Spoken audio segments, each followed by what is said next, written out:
তো এই পাইপটা আমরা যদি এটাকে মানে সোজাসুজি বাইরে, আমরা এই পাইপটা যদি সোজাসুজি দেয়ালের ভিতরে মানে ডাইরেক্ট বাইর করি, এটা খুব সাবধানতার সাথে এটাকে ব্যান করতে হবে। এখানে সুন্দর মতো ধরে হালকা একটু প্রেশারকে আস্তে আস্তে করে, একদম আস্তে আস্তে করে, যাতে পাইপটা যাতে পাঞ্চ না হয়, একদম আস্তে আস্তে করে কি করতে হবে, খুব সুন্দর মতো এখানে কিন্তু আমাদের জোরটা কিন্তু এখানে রাখতে হবে। এখানে জোরটা রেখে আস্তে করে এরকম করে, এই তো বাস। যদি স্প্রিং থাকে স্প্রিং প্যানটা ঢুকিয়ে নেবেন যারা নতুন।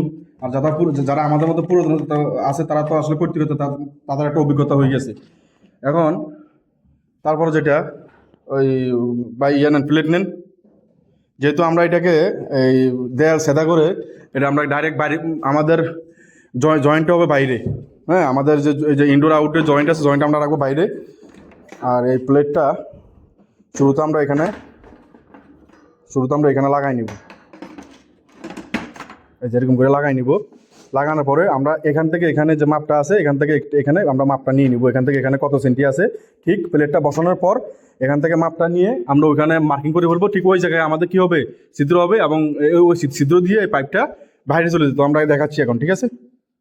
এটা করতে হবে, প্লেটটাকে বসাইয়া দোনো পাশে মেজারমেন্ট নিয়ে এসিটার যে বডি আছে, বডিটা ফুল মাইপা এটা মিডলে যদি আমরা রাখি, তো মিডল কইরা তারপরে আমাদের যে ওয়াটার লেভেল আছে, ওয়াটার লেভেল রাখা ফ্রেমটাকে সোজা কইরা এখানে সুন্দর মতো মার্ক করে নিতে হবে। এই যে অলরেডি আমরা কিন্তু মার্ক করতেছি।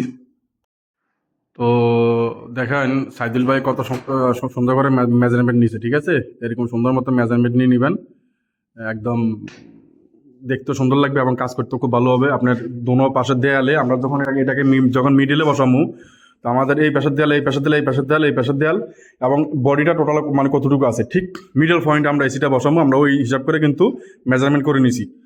যে প্লেট বসানোর পর প্লেটের যে যে মাথায় ছিদ্র হবে, এই প্লেটের যে নিচে যে লাস্ট যে আমাদের পয়েন্টটা আছে, এখান থেকে সোজা করে দাগ দিয়ে নিতে হবে। মানে এই দাগের নিচে ছিদ্র করা যাবে না, দাগের উপরে করতে হবে। কারণ এই দাগ পর্যন্ত আমাদের যে এসির যে বডি আছে, বডিটা এই দাগ পর্যন্ত বসবে, ঠিক আছে। তো এই দাগ আসলে ঢেকে যাবে।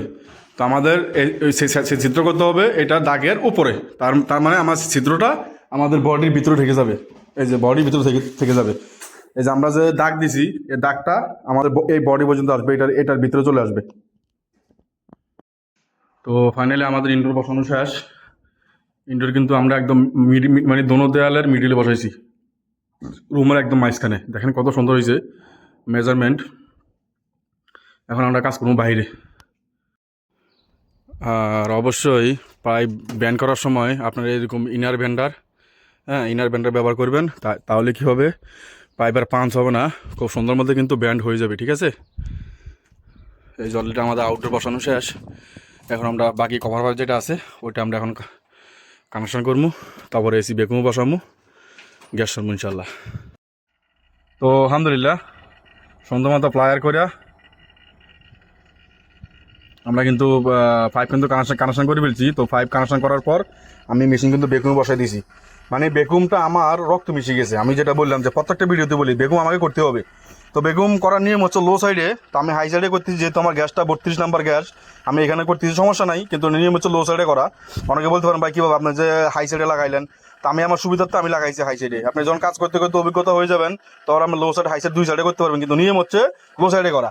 তো যাই হোক, আপনারা আমি যেটা বললাম যে 432 আমি এখানে লিখে দিচ্ছি। কখনো যদি যেগুলো স্টিকার যদি উঠে যায়, কখনো যদি স্টিকার যদি উঠে যায়, তখন আসা টেকনিশিয়ান এসে কনফিউজে পড়ে যাবে যে 32 নাম্বার গ্যাস অলরেডি লেখা আছে, কিন্তু এগুলো গরমে রোদ্রে এগুলো উঠে যেতে পারে। তো সুবিধার জন্য আমি এখানে লিখে দিচ্ছি এটা কিন্তু উঠবে না, 32 নাম্বার গ্যাস।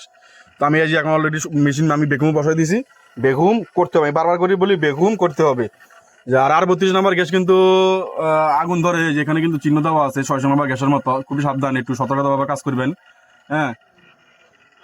তো আমার কিন্তু বেগম করা শেষ। তো অবশ্যই বেগম পাম্প বন্ধ করার আগে এই যে আপনি আর লো সাইডে গুলি যে আপনি ম্যানুয়াল গ্যাস মিটার দিয়ে করেন, আপনি লো সাইডে করেন অথবা হাই সাইডে, মানে যেখান থেকে করেন না কেন, এটা অবশ্যই এটাকে লক করে আগে শুরুতে আমাদের এই গ্যাস মিটারকে লক করে নিতে, বন্ধ করে তারপর কি করতে হবে, তারপর বেগম পাম্প বন্ধ করতে হবে। এই যে বেগম পাম্প আমি বন্ধ করে দিলাম। এখন আমি হালকা করে গ্যাস ছাড়বো, গ্যাস ছাড়া তারপর আমি সুন্দর মতো লিকটা চেক করে নেবো।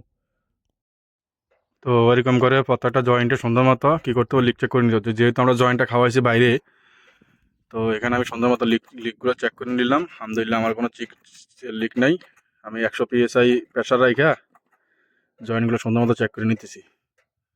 এরকম করে সবাই লিকগুলো চেক করে নেবেন, মনে কোনো সন্দেহ রাখার দরকার নাই, ঠিক আছে? অভিজ্ঞতা ভালো, কিন্তু আবার ওভার কনফিডেন্স ভালো না। আমি প্রায় 120 PSI, 120 PSI খোলা আছে, গ্যাস পুরো খুলি নাই।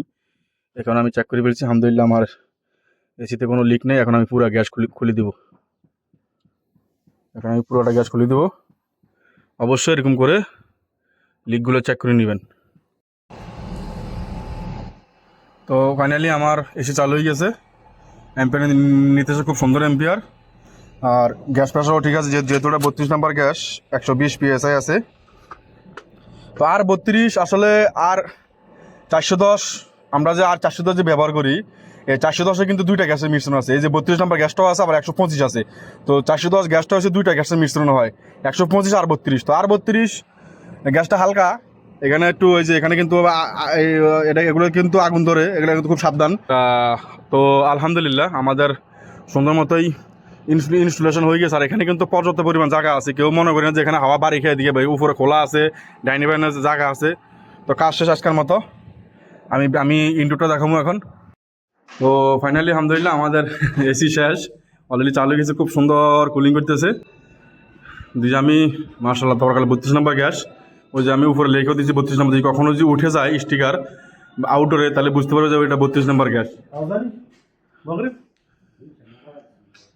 তো ফাইনালি দেখেন কত সুন্দর হয়েছে ইনস্টলেশন, একদম দোনো পাশে।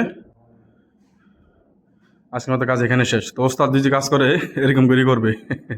তো সাইদুর ভাই কিন্তু আজকে 2টা এসি ফিটিং করছে, খুব সুন্দর মতো করছে, আরে দেখা দিয়েছি। এখন আলহামদুলিল্লাহ এসি কিন্তু ফিটিং করতে, ইনস্টলেশন কিন্তু করতে পারবো, কোনো সমস্যা নেই।